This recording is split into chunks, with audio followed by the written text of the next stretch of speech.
he had said he had basically made a statement that they got different brothers in the camp got multiple wives. We ain't in that time, man. Yeah. Hey, can you see if you can find it, or if y'all brothers can find this in 1st or 2nd Corinthians? I think it's in 1 Corinthians, the 7th chapter, I believe, about to serve Yahweh by Hashem Yahushua without distraction. I just want to bring that out because, you know, popping a woman and getting your rocks off and having a wife or trying to deal with a woman is two different things. We're not in the time to be having wives, you know.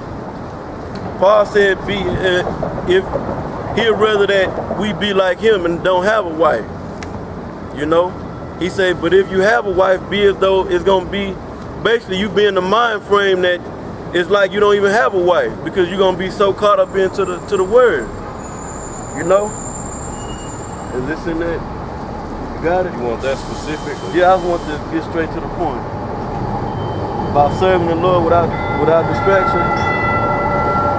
But whenever you find it, bring it out. And we not in that time to be having multiple wives, especially if you like one of the top guys in the camp. You know, because dealing with a woman requires time. You know, or they gon' want time. So I said it like that. They gonna want time. And if you popping them, you making babies with them. I mean, how you gonna really get into the word? Yeah, you still can find time to get into the word, but you also gonna have a lot of lost time too. I got it. So if you it's a difference. You know, we understand that you really can't even apply all the rules and regulations, the laws that apply to how we supposed to deal with a woman. We can't uphold it because we in captivity. They in captivity. Right. The scriptures say they was gonna be that your wives should be harlots in the city. So these women is whores out here. So we can't even properly uphold the laws of how to deal with a woman or a wife in this society, man. I mean, if you got a woman and you dealing with her, you do the best you can. But I mean, the focal point ain't into the being into your wife and catering to your woman. And I'm just going all I heard them say, so I don't, you know.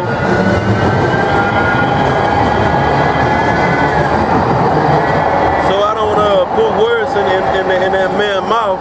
He did say, he made the statement to Sarnetta that brothers in the school got multiple wives. He didn't specify who, but we not in that time. Now, if you want to pop you abroad and get your rocks off, all right. Well, you might say, well, you can't do that to an Israelite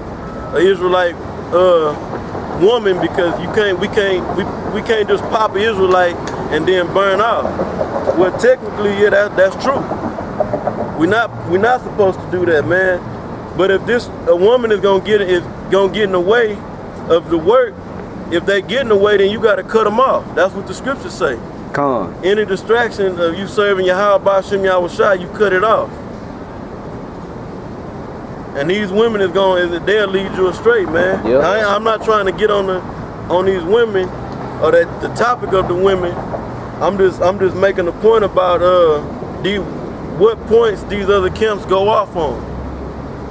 Yeah, I mean, you're not going off if you got multiple wives, but we're in it. It's a time and a season for everything under the heavens. Go ahead, brother. No, let me say this. That don't even apply as far as dealing with the black woman today. They are not Israelites. By seed they might go back to Abraham, Isaac, and Jacob, but right now the Most High, there's an Israel of God, which these women ain't even in the inkling of being a part of the Israel of God. Yeah. Really, they 2/3 are like heathens, and they behave as such out here in the streets. So I mean, just like the brother quoted the scripture that's in Michael, but these women are harlots in the city, man. And how do you deal with harlots? Shit. You pop them and go. Read the book of Hosea. You know, Hosea dealt with her for a period of time. This one chick. And then once he was through with her, he was through with her. You know? the time frame up to that man. But that's way different from being married. So you marry these women, you know, you say you get married, you call yourself, I'm gonna keep the law and I'm gonna do what's right in the eyes of the Lord. Right. And you marry this black woman, she's not gonna honor the scriptures. She's not gonna do right by you. She's gonna cause you misery and grief. Yeah. So why would you commit yourself unto the wicked? You know? So I mean, just like Ecclesiastes, the 3rd chapter, it's a time and season for everything. This is not the time and season to be family man and to be trying to marry whores. These women are whores. You know? And the brothers are hip to it, but any of you scoffers that's watching this video, these black women are whores. You Mexican women are whores, just so we get that straight. You Latin tribe, you women, you Latinas, y'all are whores. Hey, they walk around with their body exposed. Right. That's what whores do. Not go back but to they'll fuck 15 and 20 niggas a week, man. You know? Yeah, so brother. You might not think that could happen. That literally, that ain't even being dramatic. That ain't even being dramatic. In a lot of cases, man, you don't fucking know. You got hundreds of niggas. You know, I'm talking about all the tribes. I'm talking about you got these Latin tribes is pursuing this dirty black woman. Yep. You know, but all the tribes, a woman on an average day, she might get approached by 20 to 30 dudes. Yep. You know, I'm just throwing the wild numbers out there. So you add that up in a week. She done got hollered at by 200 or 300 niggas. And you think out of 200 or 300 niggas, she might pick 15 or 20 of them that she gonna let pop her. Right. Might be at the same time. Might come. Yeah, they into all this, man. This is why this kingdom gotta go. Cause it's cool to have orgies and put videos up and shit. And then that's all bull, that's all madness, wickedness. Yeah, but they gonna talk, the scoffers gonna talk shit about what we bringing out, but they gonna talk shit anyway. Yeah. So might as well give them something to talk shit about. Right. Samson dealt with the harlots, man. Like I said, Hosea dealt with harlots. Judah dealt, she played the harlot. Right. You know, but he was going to get him a harlot. That's right. You know, Judah the head tribe today. So fuck what you niggas talking about. And then the different accounts the brother just mentioned, then the Most High didn't rebuke none of them men. You know, rebuke them and then issue a punishment upon them for that. And every time Israel go off, you know the Most High gonna go punish them and then state the punishment right in the Bible. Yep. Yeah. Why he punishing them and the type of punishment. You know? And that law was for a reason, man. That law was for virgins, man. You are not to take Israelite's woman's virginity and then leave, because that causes her to be a whore. Right. This is what these women are today. If she's a virgin, you obligated by law to deal with her. But if she already done had several different men, you're not obligated to that. You know? Right. And in essence, that's adultery. But these women are harlots. Yep. You know? I mean, if you find a little broad and you pop her, if you a Jake, Jake ain't into them females is in. Jake really ain't into that hit it quit it shit, man. Jake say that on rap records and all that about I just want to hit it and quit it. But really, if that pussy is good to that man, he not gonna stop popping that. Right. Now for a brother in the truth, if you hitting something, if you get you a woman and you hit it, a brother not just gonna say, oh, I'm just gonna go hit it, and then you probably gonna want to keep getting that box. But if it becomes a nuisance on you, if it becomes a nuisance and a distraction, and you ain't even supposed to give thought to what, damn, am I supposed to uphold the law to this woman? Man, you ain't supposed to be like, fuck it. Like the brother already brought out, they heathens, because it tell you that a brother that's supposedly supposed to be a brother, according to Matthew 18, it says, how does it go? I'm gonna just roughly paraphrase it. It basically say if you got an art between your brother, you go to that man and see if y'all can get it squared away. If you can't handle it that way, then you bring a witness, 2 or 3, If it don't get squared away with 2 or 3 witnesses, then you bring it to the church, to the congregation, and try to settle out the differences. And then if he still want to be stiff-necked, well, basically, if you square it away, the scripture say, if he humble up and accept where he went off against you at, then you have gained a brother. But if by the time you get all the way up to bringing it to the church, and y'all you can't do nothing with the man, he don't want to be reasonable, it says then you cast him off as a heathen man. You know, so the only one that's really gonna be a brother is the men in his truth. If you ain't in his truth, then you a heathen. Yep. So what more you think gonna happen when applying that to the woman? They ain't even about nothing about these scriptures. They ain't even about integrity to the lowest degree.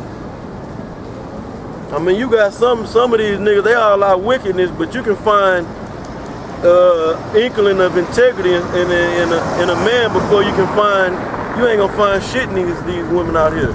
Now I'm gonna say this, it's a handful of them wherever they at that got some integrity about themselves, that's halfway decent.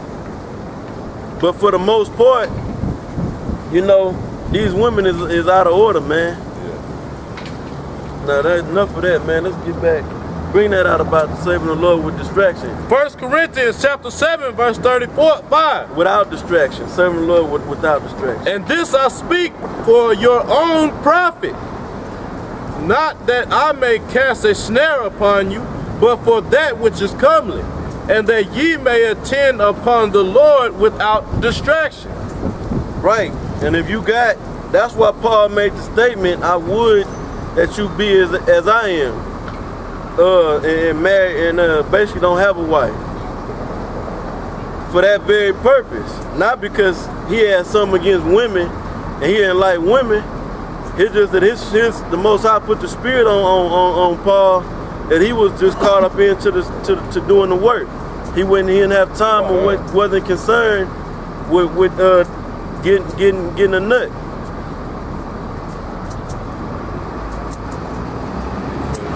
Yeah, so for that very reason, to serve the Lord without distraction. And I'm telling you, from my little bit of experience, you know, my little amount of time in this truth, that a woman can be a distraction.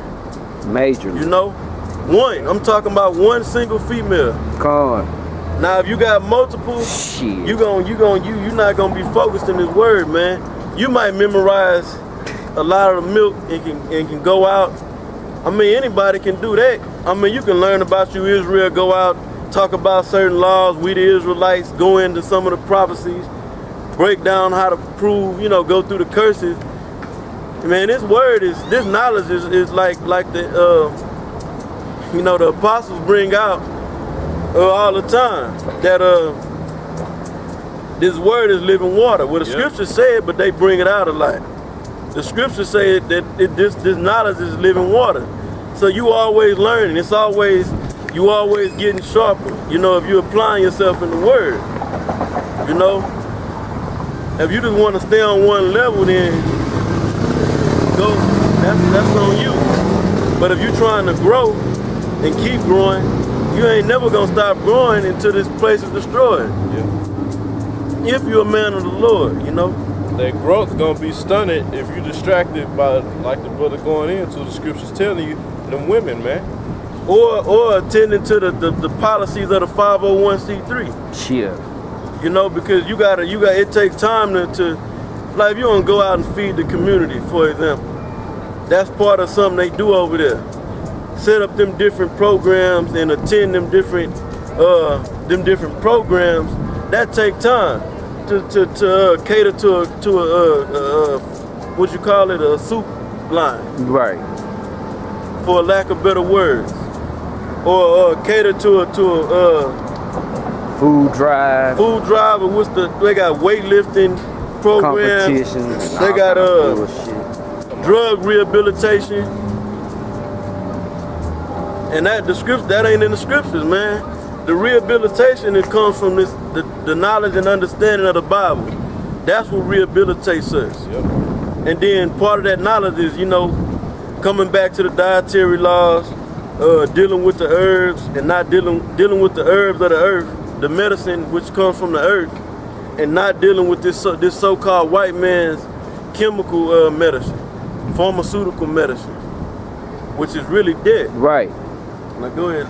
You got something? Yeah, I was just gonna just piggyback on cause man, he put that at the end of that chapter, man, letting you know, man, cause the whole chapter basically was going into how that woman is gonna distract you, man. That's good. About how to deal with how you deal with a woman, basically. The rules, and it was and he was telling this is basically it was commandment, because he was saying I'm speaking through the Spirit, even though he said I speak not by commandment. He was speaking through the Spirit of Yahweh Bashim Yahushai. So it was commandment what he was saying in there. Yeah. And basically on how to deal with a woman, because the Church of Corinth had actually asked, they had a question about, basically, they was new in the faith, and they had a question on, how do we apply this new faith, because they didn't know nothing about being an Israelite and what it was all about. I mean, they was babies. That's why Paul said, I fed you with milk and not meat, because you were not able to bear the meat. So they had inquired to Paul about basically how can we deal with these women? How do we deal with them in this truth? And he basically wrote that epistle. He wrote a letter to them in that chapter. That chapter was the piece that he responded to them. Let me reword that. That was one epistle, but that part of the epistle was a response to what they inquired about concerning how to deal with women in this faith. So jump back to Ezekiel. I'll make a quick point, real quick. Yeah. No, I was just saying that he said it. I was speaking this for your own profit, brother. Bringing out points in the scriptures. It's all that the word is living water. It's all for your growth, man. And coming in new into this faith, you need to know, man, you got to ward off the cares of this world. And earlier in that chapter, it touched on being a free servant to the Lord. The only way you're gonna be a free servant is if you completely detach yourself from the cares of this world, man. We're supposed to be prisoners to hope, but to Yahweh Shai, not prisoners to the cares of this world, man. Yep, and if you're an Israelite, one of your main cares, well, probably the top care of this world is that woman. That Israelite woman, from the so-called black to all the way down to the Latin tribe. Jacob's main objective is to get some box. That's why they do what they do in these streets. Now go back to Ezekiel, brother. Ezekiel 3:17, Son of man, I have made thee a watchman unto the house of Israel. Therefore hear the word at my mouth and give them warning from me.